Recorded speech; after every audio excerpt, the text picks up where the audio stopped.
Hi everybody, this is Earl from Flow State University, and we are here today with Sophia Barna in her home office learning about flow and optimal learning performance. Sophia is a psychotherapist and optimal learning and performance consultant in Toronto. She's been practicing for over 15 years in the area of emotional barriers towards academic and personal success.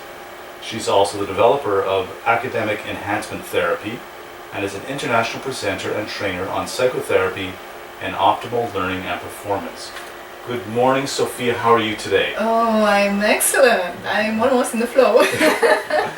All right. Well, here at Flow State University, we're going to try to help listeners how they can improve their performance and achieve flow in all of their experiences. And I understand this is one of your areas of expertise. That's right. So we met kind of coincidentally at a library where I was working on marketing one of my pieces of work, and you were so interesting to meet, and I thank you for working with me today. Oh, my pleasure. Thank you as well. I'm really delighted to be here today. So we're both big followers of Mikhail Csikszentmihalyi. Csikszentmihalyi. Csikszentmihalyi. Well, chicks do send me high. So, so we're going to kind of do a little bit of a applied learning to Mr. Csikszentmihalyi's book, Finding Your Flow. And today we're going to ask you to kind of give a definition of what flow state is and more about optimal learning. So I'd like to hand over you the microphone, and if you could give us a little bit of an understanding from an academic point of view, what is the definition of flow?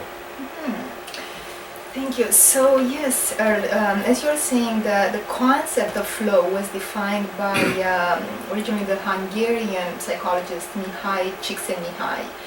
Later on he went to the States, and he's doing research at the University of Chicago. So for over 30 years he has been studying intensively this psychology of the flow experience. And I encountered this concept while I was working. I was working for a few years with college and university students. And the main focus in the counseling center was to enhance, to improve student success and to enhance their academic performance, and working with emotional, psychological barriers towards their high academic performance. And I have been searching for a long time for a way of learning that would be different from the traditional way, where we view learning as something very serious, and you don't joke around, and education it's a serious business. But for some reasons, I always believe that learning is supposed to be fun, supposed to be engaging, supposed to be something that we do naturally, the same as eating. When we are fully equipped to eat, and we do that in order to survive. And the same learning, it has a survival component. We have a wonderful engine in there that supports learning fully, which is our brain and the power of our brain. So for some reasons it didn't feel right viewing learning as something that often students would bring as painful and frustrating, and I just have to do it, and it's a chore, it's a struggle with learning. And all the fears attached to it, the fear of failing, the fear of not performing right, of disappointing, of not meeting expectations, of not being smart enough, of not good enough. So something seemed to not to be right in that area, and I was looking for a different way where again learning would be enjoyable, would be pleasurable, would really bring the best in ourselves, because we are learning anyway. It's impossible not to learn. We haven't had reached this stage in our evolution as humans if we haven't been continuously learning. So we do that naturally, as I was saying, the same as eating. It's just that we don't have to make a struggle out of it. And learning is something that you do throughout all your life. You come to the world, you learn how to talk, you learn how to walk, you learned about the world, about others, and our brain is amazingly equipped to provide everything we need for learning and to make it really reaching our best potential, our highest peak. So that's how I came to learn about the flow theory. And I was so excited, like it was the piece of the puzzle that I've been searching for a long time, and it was exactly what I was looking for. So I was fascinated by it because it was defining so clearly what learning is supposed to be and what performance is supposed to be, where actually you feel that joy and excitement and love for learning. So what is flow? Flow, defined in the original term, is they call it the peak experience, or being in the zone, where when you are doing something, you are so completely immersed to it. Nothing else matters. You lose the sense of time. You forget about yourself. You forget that you are hungry or thirsty. You don't worry about anything else. You don't worry how others will judge you or how you are perceived. You just are completely immersed in that experience. Many people associate that state with the Zen state of being very present, being very in the moment. So when we say being in the flow state, it's quite different actually than going with the flow. When you go with the flow, you're also lost, but lost with the wind in all kinds of direction. So one of the things that define the flow experience is actually to have a very clear goal in mind. We'll talk later more about how to reach this flow experience, especially in the learning process. And one metaphor that I found very relevant for this is if you can imagine climbing a mountain. Okay, and I think the name of the author of the flow experience has it in his name, the way of how to reach flow, which is send me high. So high to the peak of the mountain. So I will use that metaphor to make it a bit more visible, more clear in terms of what is flow and how to reach it.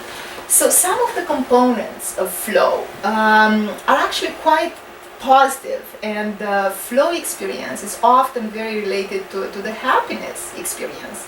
There are lots of researches showing that people who are more often in the flow state are very happy people. So success is very connected to happiness. It's very hard in the real sense of defining success to be a successful person and to be an unhappy person. So in my view, the ultimate proof of success is if you are happy or not. And that's happiness and success is defined on a very personal level. It's not the same for everybody. So you have to define it. And that's the main component of the flow experience, is to really define your peak, to define your destination. If you're at the bottom of the mountain and you want to reach the top, you won't just start climbing.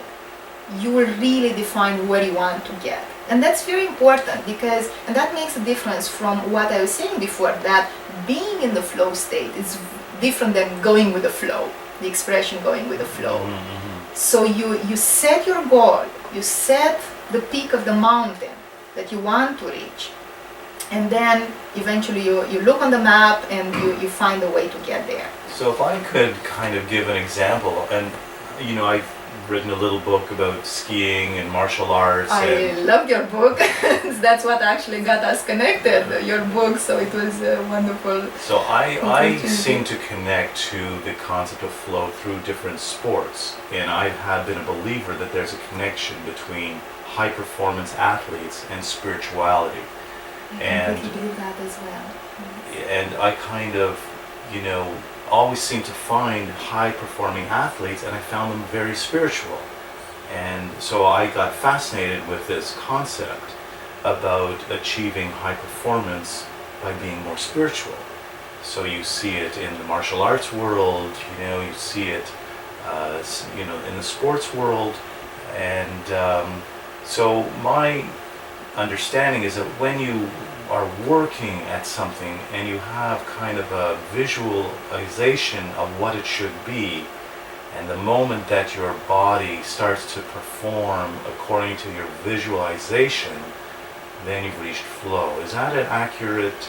Yeah, it makes perfect sense, and I completely agree with you in terms of the connection between high performance people in different fields, in music, in sports, in academics, in arts, and that state, that spiritual state, that doesn't have to have a particular name, so it's not associated to a particular religion or philosophy, but it's that state that where you are present, you are really well grounded here and now, and you are on that top of the mountain where nothing else matters, everything else is left at the bottom. So what you are saying in terms of getting there, yes, having the clear goal, it's one step to get there, but it's a very important step. It's not everything, there are several other components as part of it, but you don't just live without having the clear destination, because then it relates to the next component of the flow experience defined by Mihai Csikszentmihalyi, which is to have immediate feedback. So what does that mean is that, okay, you define where you want to get, you have the map of roughly of how to get there, but then you have, while you are working towards that goal, you have to have a reference point. You have to know, am I on the right track or not, right? And I will talk about later about how that applies to the learning or studying experience. And learning, I mean it in the broad sense, whether you want to learn for your academics, for school, for university, for learning to play piano, learning a new game, learning anything that you choose to. And the whole life it's a whole learning experience that it's very enjoyable once you engage into it. So having clear feedback, it could be from others. Let's say if you are working with a coach or somebody is training you to do that, it's very important to know, again, if you are on the right track or not. And there is that theory of the 10,000 hours that you need to put into something, to practice something, so you will reach mastery. Well, the 10,000 hours are